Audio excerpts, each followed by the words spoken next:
राखी पौर्णिमेनिमित्त नागपूर महानगरपालिका एक अनोखा उपक्रम सुरू करत आहे। आपल्यासोबत परिवहन सभापती आहेत, त्यांच्याशी आपण थेट बोलू की नेमका हा उपक्रम काय आहे। मॅडम, आपण राखी पौर्णिमेनिमित्त एक अनोखा उपक्रम सुरू करताय, महिलांसाठी हा विशेष उपक्रम आहे, काय उपक्रम आहे आणि कसा फायदा होणार आहे? परिवहन विभागाचे मी स्वतः एक महिला म्हणून सभापती आहे। तर राखी पौर्णिमेला महिला आपल्या भावांना राखी बांधायला जातात, म्हणून सर्व नागपूर शहरातल्या सर्व महिलांना आपली बस सेवा ही फ्रीमध्ये मिळावी ही माझ्या मनात इच्छाशक्ती होती, म्हणूनच तो निर्णय घेण्यात आला। परंतु आमच्या सन्माननीय आमचे जे अध्यक्ष आहे शहराचे दया भैया, त्यांनी आम्हाला सांगितलं की त्या ताईंसोबत त्यांचे मुलंसुद्धा फ्रीमध्ये जावे, जेणेकरून त्यांचा प्रवास सुखमय होईल। त्याच दृष्टिकोनातनं आम्ही राखी पौर्णिमेला सर्व महिलांना बस फ्रीमध्ये देणार आहे आणि सर्व महिला आपल्या भावाला जेव्हा राखी बांधतील तर तेव्हा तो आनंदाचा क्षण तिथे निर्माण होणार आहे। परंतु नवीन आणखी एक संकल्पना की आम्ही बसमध्ये जाऊन आम्ही आमच्या ड्रायव्हर भाऊंना मी स्वतःहून जाऊन तिथे बसमध्ये ड्रायव्हर भाऊंना राखी बांधणार आहे। यावर विरोधकांचा एक हे आला आहे, विरोधक म्हणत आहे एकीकडे परिवहन विभाग नुकसानीत आहे, त्यावर अशा प्रकारे योजना आणत आहे, तुमचं काय म्हणणं आहे त्याच्यावर? वर्षातनं एकदा जर राखी पौर्णिमेला बहिणीला, माझी बहीणच आहे ती आणि त्यांच्यासुद्धा त्या विरोधकांच्या बहिणीच आहे, त्या बहिणींना एक दिवस जर बस फ्री दिली तर मला असं वाटते यात काही वावगं नाही आहे।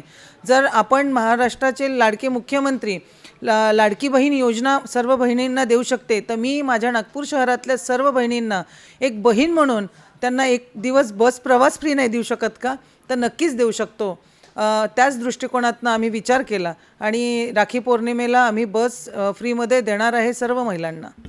मॅडम, AI चा उपयोग जो आहे आता सर्वत्र वाढत आहे, आपण AI चा उपयोग आता पॅसेंजर काउंटिंगसाठी करणार आहे, कशा प्रकारे हा उपयोग होणार आहे आणि काय सिस्टम याच्यासाठी लागू करणार आहे? AI ची पॉलिसी तयार होणार आहे, तो आमच्या इथनं मंजूर झाला समितीमधनं। AI पॉलिसी ही अशी आहे की कोणता माणूस चढतो आहे आणि कोणता माणूस उतरतो आहे, त्या पॉलिसीमध्ये ते जे सिस्टम त्या बसमध्ये लागणार आहे। ऑलरेडी आमच्या नागपूर शहरामध्ये 4 बसेसवर AI सिस्टम लागलेला आहे।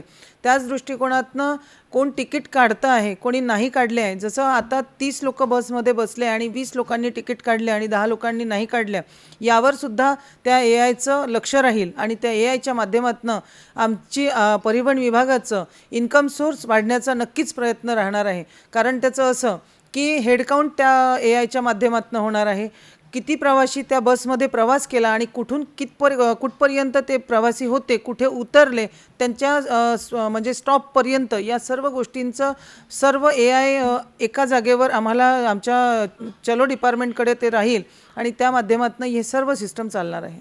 मग त्यासाठी कुठले ज्या बसेस आहे आपल्या त्याच्यामध्ये सिस्टम लागून येणार आहे की नव्याने लावावं लागणार आहे?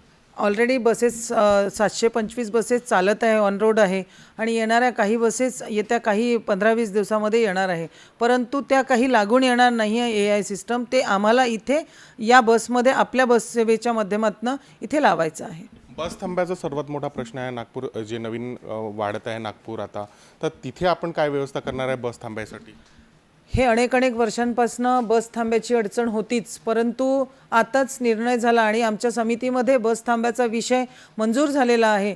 500 बस थांबे, मला असं वाटते 15-20 दिवसाच्या आतमध्ये 500 बस थांबे जेव्हा लागतील तेव्हा ती बस त्या स्टॉपवर राहील आणि नागरिकांना चढण्यासाठी त्या बसचा उपयोग अतिशय चांगल्या रीतीने होईल। याच दृष्टिकोनातून 1600 काही थांबे आम्ही लावणार आहे। पहिला टप्पा 500चा गाठू, त्याच्यानंतर आणखी 500चा आणि उर्वरित त्याच्यानंतर 500चा, तर असं 3 महिन्याच्या कालावधीमध्ये हे पूर्ण 1600 थांबे लावण्याचा प्रयत्न आहे। परंतु या 25 दिवसात 500 थांबे नक्कीच लागणार आहे। बोला। कबाड बसेसचा सुद्धा आपण उपयोग करणार आहे, तर हा उपयोग कशासाठी होणार आहे? महिलांसाठी एकीकडे केला जाणार असं म्हणताय, तर कुठल्या सुविधा महिलांसाठी मग आपण या कबाड बसेतून निर्माण करणार आहे? या बसेस तशा पण स्क्रॅपमध्ये जाणार आहे। त्या स्क्रॅपचं अतिशय कमी किंमत असते आणि त्या स्क्रॅपमधनं ते जातं, पण आता आमच्या जो फ्युचरमध्ये कबाड काही राहिलं नाही आहे।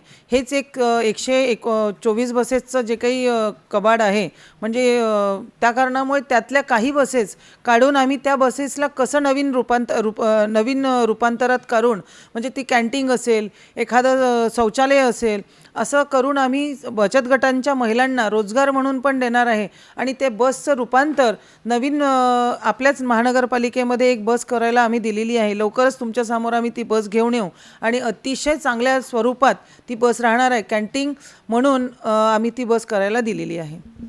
राखीनिमित्त जे आहे एक राहिले महालात पूर्ण इतिहास आहे.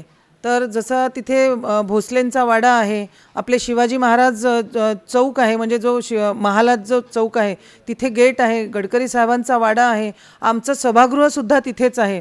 तर आमचं एक घाटेसमोर जे बसस्टॉप आहे त्या बसस्टॉपला ऐतिहासिक बसस्टॉप आम्ही करणार आहे आणि ऐतिहासिक बसस्टॉप म्हणून तिथे आमचं कामसुद्धा सुरू होणार आहे, झालेलंच आहे बहुतेक आणि ते इतकं सुंदर असं होणार आहे. जेव्हा ते होईल तेव्हा नक्कीच तुम्ही ते बघायला याल अशी विनंती करते.